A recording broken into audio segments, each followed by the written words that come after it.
Hi, LinkedIn Live, and welcome to Mice Bites by Authentic Meetings and Incentives.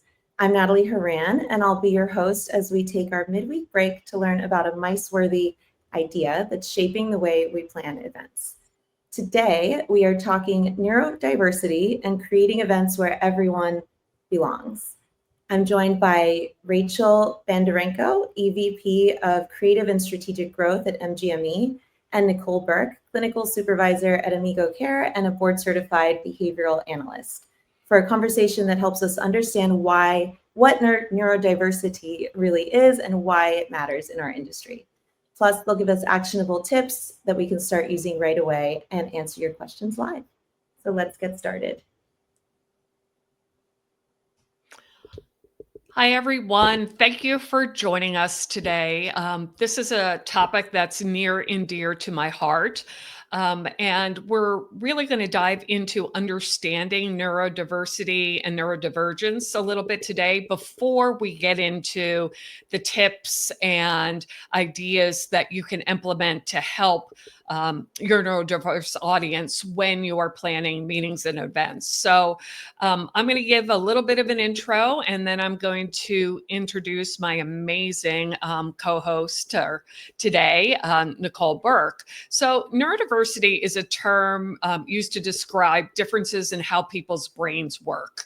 While no two brains are developed the same, neurodivergent types process information in a way that is not typical of most individuals. So their strengths and weaknesses differ from those of a neurotypical brain. So there's ample research about the advantages of the neurodiverse brain in the workplace. For an example, people with Asperger's gravitate towards thorough and mindful work, exhibiting strong routines, steady focus, and repetitive behavior. People with dyslexia tend to exhibit out-of-the-box thinking.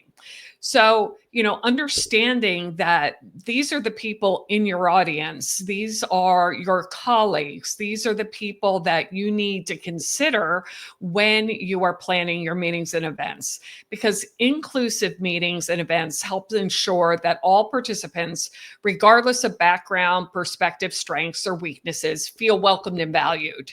And events that prioritize the accommodation and engagement of diverse individuals also benefit from increased attendee productivity, heightened creativity, and enhanced problem solving. So I like to say that not only is planning for your neurodiverse audience the right thing to do, but it's also the smart thing to do. It is the way to maximize the ROI on your meetings and events. So I'm going to introduce or let Nicole introduce herself to you. She is a behavioral analyst who is going to help take us through some of the finer points of neurodiversity. Hi, Nicole. Hey, hello everyone. So I'm Nicole, and I'm so grateful to talk to you about this topic today because it is very close to me in a way that, surprise, I am neurodivergent myself. I was diagnosed with attention deficit hyperactivity disorder in second grade. When I was diagnosed, my doctor prescribed a medication and sent me and my family on our way. No therapy, no resources, no coping strategies, just medication. And I didn't know what ADHD was, neither did my family. All we knew was that I had it. The school got my diagnosis, and there I was, a second grader with ADHD, no coping skills for my disorder. What a teacher's nightmare. My experience growing up was a series of others pointing out my deficits and ignoring my strengths I didn't even really know I had.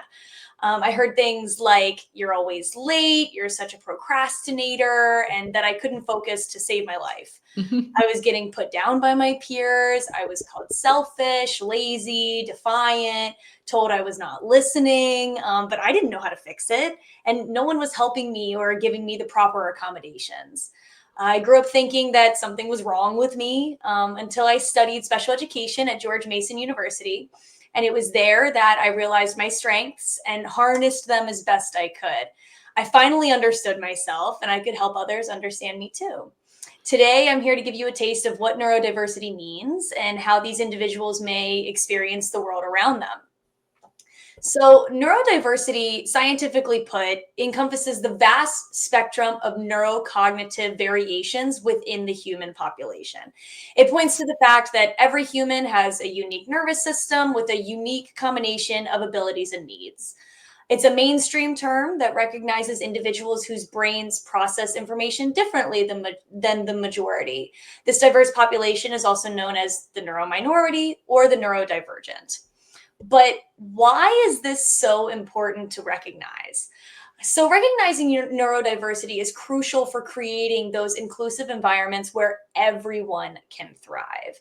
Lack of awareness and appropriate infrastructure can hinder the neurominority from reaching their full potential. Unemployment rates among the neurodiverse population are 30 to 40% in the US, leading to a significant exclusion of valuable talent in the workforce. Understanding neurodiversity enables us to harness these unique skills, talents, and perspectives, leading to personal growth, enhanced education, reduced stigma, and reduced discrimination. Teams with neurodiverse individuals can have up to 30% higher productivity levels than those without. The neurodiverse population has so much value. And around 15 to 20% of the world's population exhibits some form of neurodivergence. That's right, you heard me, 15 to 20%. Next slide, please.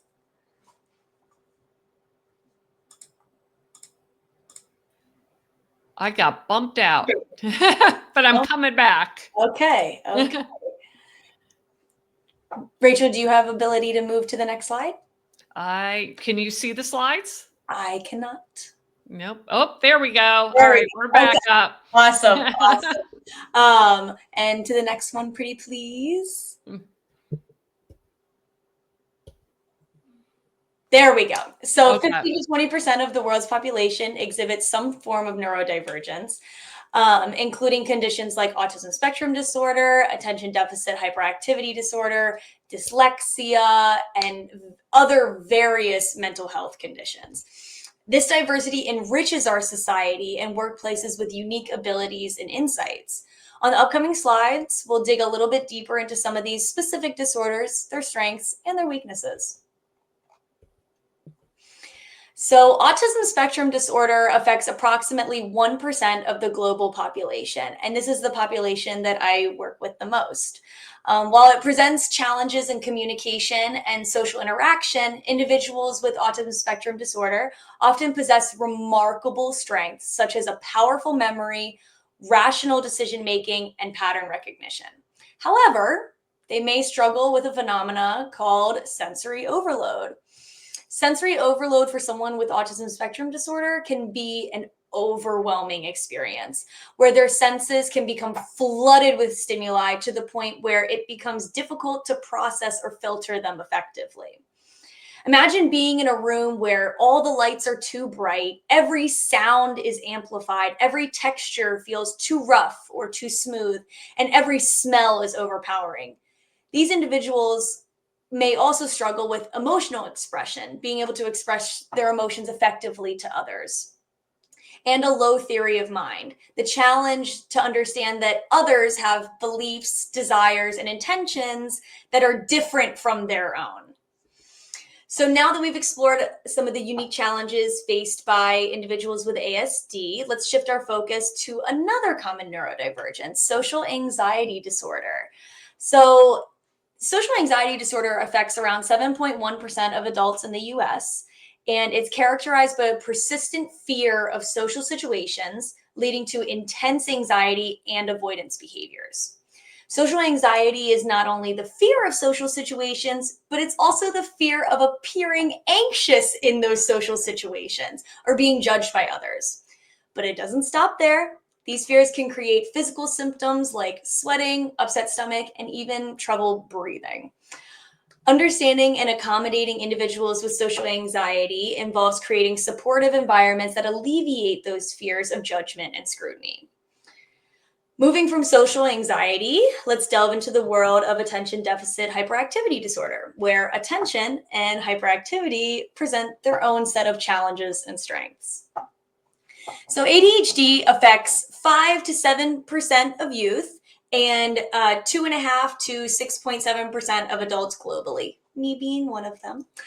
ADHD involves challenges with attention and hyperactivity. Go figure.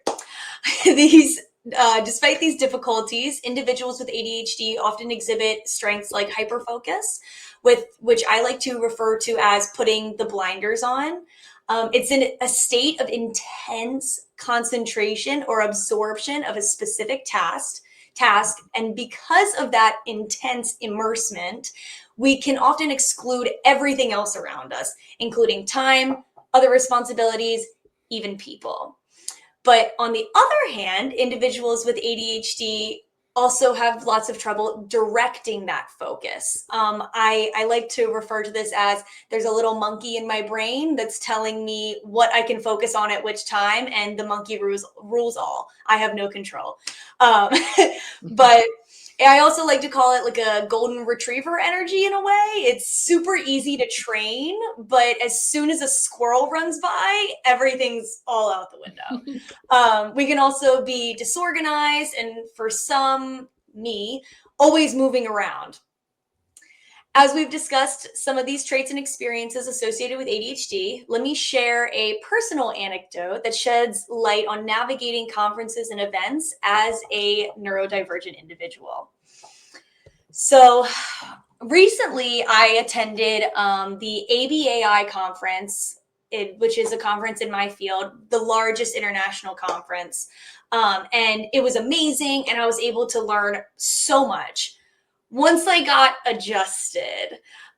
So here on the right side of the screen, you can see I have an actual screenshot of my notes from this conference. So there was a period of time when everyone just started using PowerPoint, and they started to teach you that what your slide says should be different than what you're saying in your presentation. That was the day that my hope of fully gathering information from PowerPoint presentations started to drift away. At this conference, I was struggling to keep up between writing down notes on the slides, to writing down what the presenter was saying, to somebody opening a door in the back, to somebody clicking their pen. It was a learning nightmare for me. So what did I do? Panic, of course. I would get upset. I couldn't gather information like my peers. Why am I the only one struggling? Oh my gosh, I'm missing information. They moved on to the next slide. Oh, luckily, I came up with a solution for myself quickly. And as you can see here in the picture, I decided to take photos of the slides as they came up and then write down what the presenter was saying. Now, thankfully, after I came up with the solution, my conference experience went smoothly, but probably not for all the people sitting behind me as I held up my iPad to take a picture of the presentation. Now, what could have helped me so much in this? Printed slides. Printing slides before the presentation or having access to them later would have saved me and all of the people behind me. It would have made a huge difference, and I wouldn't have distracted others around me, and it would have just been an easier conference experience for me overall. So in conclusion, recognizing and embracing neurodiversity is pivotal in creating an environment where every individual's needs feels valued and empowered to contribute their unique talents and perspectives. By fostering a culture of inclusion, we not only unlock the full potential of our workforce, but also promote innovation, creativity, and understanding. Through understanding and accommodating these traits, we pave the way for more compassionate and equitable societies where everyone has the opportunity to thrive. So now I think we're going to move on to a little bit of a discussion part of our presentation. Yeah. Rachel? So, yeah, thank you, Nicole. I hope that, Nicole, everyone has a better understanding of neurodiversity and what your neurodiverse colleagues might be experiencing. And for all the planners out there, really thinking about what your neurodiverse audience might need. Because, that sense of inclusion, that sense of belonging, that's something everyone should be striving for when they're planning their meetings and events. And like I said, because of that, this is the right thing to do. But aside from being the right thing to do, it is the smart business decision. Like Nicole said, when you potentially have 15 to 20% of your audience neurodiverse, and in some industries, it's higher. I think I saw a statistic somewhere that said 50% of all physicians are neurodiverse. So my guess is it's possible that that percentage is even higher in particular industries. So if you're going to take the time, spend the money to bring people together, you want to make sure that everyone is engaged. And a couple of things that you want to start thinking about, how might people with neurodiversity feel at one of your company events? What are your events like? What's going to work for them? What might you be doing that's not going to work for them? And how could you adjust your events to accommodate this person? When we talk about social anxiety, or we talk about audio issues, is your welcome reception, is there music playing? Is it in a room that's got a very high ceiling and it's very loud? Is it possible that that environment is going to make some people not want to attend, right? Because they just cannot be in that type of environment. Is it possible to offer two areas in your welcome reception? Maybe one that, where all the extroverts are out there and there's lots of noise and lots of activity and people are happy, but maybe there is another room that is quieter, where people that might have more social anxiety or might have auditory issues are going to feel more comfortable. Again, these are small things. Ask yourself these questions. The solutions are usually pretty obvious when you think through this. What information could you gather before an event to ensure that you can accommodate this person? As I understand it, Nicole, having written information out there ahead of time, letting people know that they will be able to access all of the materials ahead of time would be important. Asking questions, when you send out your save the date and people are RSVPing, are there questions that you can ask where you might be able to identify some accommodations or some things that you can do in your meeting that is going to help your attendees feel more comfortable and more engaged? And again, yeah, go ahead, Nicole. Absolutely, Rachel. I mean, all of these things, a lot of the times when we talk about these things, it's something that will help the neurodiverse population, but also help everybody. We all want to know what to expect at an event. We all like to feel good when we know that somebody is keeping us in mind, right? When they're going through these processes and planning these events. All of these things, they don't only help neurodiverse communities, they help everybody, really. Right. Absolutely. And there is space when you are getting those RSVPs to ask questions. Ask them. Some more tips for planning the inclusive meetings and events. This one we just talked about. Solicit accommodation needs. It's a simple question. We ask about dietary restrictions right now. There could be something else somebody needs. Would you like to receive the presentation ahead of time? Would you like to receive a map ahead of time? Are you going to need, sometimes the electronic versions don't work as well as maybe a printed version. These are questions you can ask. Clearly articulate every event expectation. I mean, I have a little bit of this with me. I want to know what to expect. And I want to make sure that when I am engaged in planning, that expectations are clearly communicated. I don't think you can kind of overemphasize articulating expectations pre-event. Again, we talked about this, considering the needs of sensory seeking or avoidant attendees. Is there a place to go outside of the main meeting space where people can just be peaceful and quiet? Sometimes, I mean, I know I do. I need 20 minutes of downtime, and then I'm able to go back into more of an extroverted, loud situation, but I need that downtime. I need that place to catch my breath, other than going into the ladies' room and standing up on, hiding in the stall, which, trust me, I think I've done that as well. And I bet there's a lot of other people out there who've done that as well at a busy conference. Absolutely. Just to get away for a minute, just to be able to take the smile off your face for a second, let your face muscles relax. Exactly. So thoughtful decompression or escape spaces, maybe other than the stall in the ladies' room or men's room. Informing attendees of high impact moments. If there's going to be flashing lights, let people know with a sign before they walk in that room. Some may decide that that's not for them. Flexible food and beverage options. Again, something you can ask in your RSVP.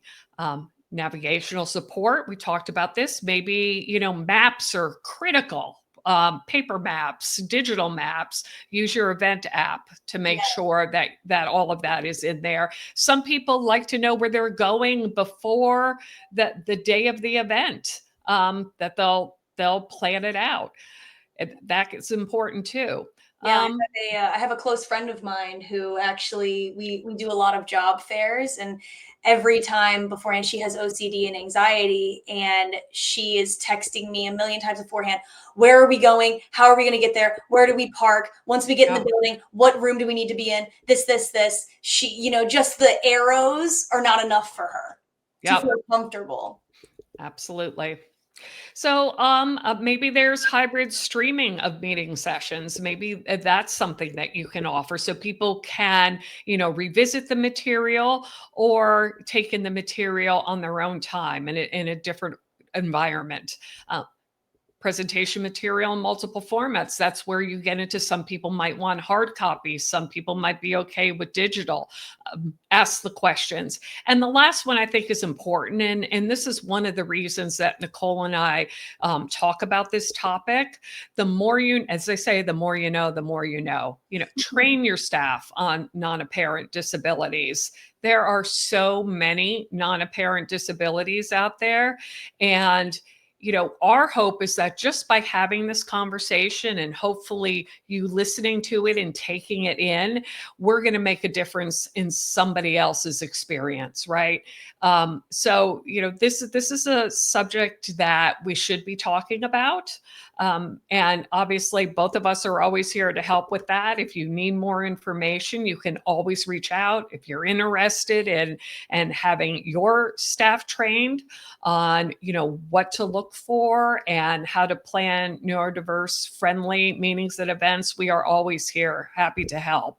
And we are so grateful for Natalie and Mice Bites that she had us on today. Like I said, this is something that is near and dear to our hearts. And the idea that we... I think we lost Rachel. I think so too. Okay, she'll come back, I think, because that happened earlier. Sure. But yeah, thank you. Did you guys have more of the presentation, or is it okay to ask you guys some questions? Please, I think questions are I think we're ready for them. Okay, hopefully Rachel comes back in a moment. But in the meantime, first of all, thank you. It seems like, none of this seems like it matters until you have somebody in your life who has to deal with this. But I think people would be really surprised to find that they have more. Oh, here she is. Come on, Rachel. Okay, let's see, I added her to the stage. Oh, and we lost her again. There I am. Hey, I am struggling today. No, we're good. I was just telling Nicole that, none of this seems very important until you have somebody in your life who is dealing with this. But I really think people have people in their lives who are dealing with it and they just don't realize. Oh, absolutely. The more I start talking about this to people, the more I find that people are quietly dealing with this, or they have family members, or, whatever it may be. And like you said earlier, I think we could all benefit from this. I think we've all walked to the bathroom slowly and then take a second and then go back. But, why can't we have two spaces and not both with DJs in them, like one quiet and one, loud? I think it's fantastic. I also think it's really important to note that, like what you said, that neurodiverse community offers so much value. That part is very important too, because, we make these accommodations, but they are a super strength in our community. And that's why it's worth making these accommodations. It's not all inconvenient. So and I say that all the time. It's the right thing to do, but it is the smart business decision to do, because you are losing that creativity. I mean, it's phenomenal. It's a superpower. I mean, I know, Nicole, you call it your superpower, and it is a superpower. And, we do talk a lot, or we have in the past talk about neurodiversity and ADHD when we talk about children, right? And obviously that's an important conversation, but those children grow up. Yes. They grow up and they are in the workforce, and their amazing superpowers need to be harnessed. And so, just these and everything we talked about, there's not a lot of money to be spent in these changes in meetings and events. There are oftentimes some quote unquote trends or things that we do in meetings and events that require a large monetary investment. These not only don't require that kind of investment, they increase your ROI because you are engaging those innovative, creative, fast thinking brains in your meeting.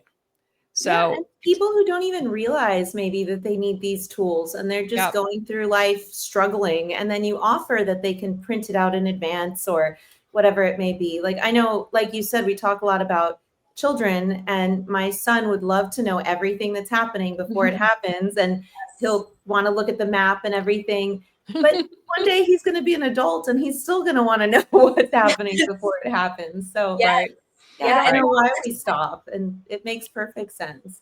A lot of the time too, it's one of those things where I'm not going to ask for it, but if it's presented to me, I will take it, because there's this stigma, which, in the society that we have today, that stigma starting to fade away. But there's this stigma of something's wrong with you, right? I do now, but before I didn't want people to know I have ADHD. That was like my own little secret. So all of those accommodations, then you're also me as like asking for these accommodations. Now I'm a burden. Now I'm asking people to do all of these extra things. And I don't want to ask people to do these extra things, but if they're already there, oh yeah, I'm taking them. Absolutely. Yeah.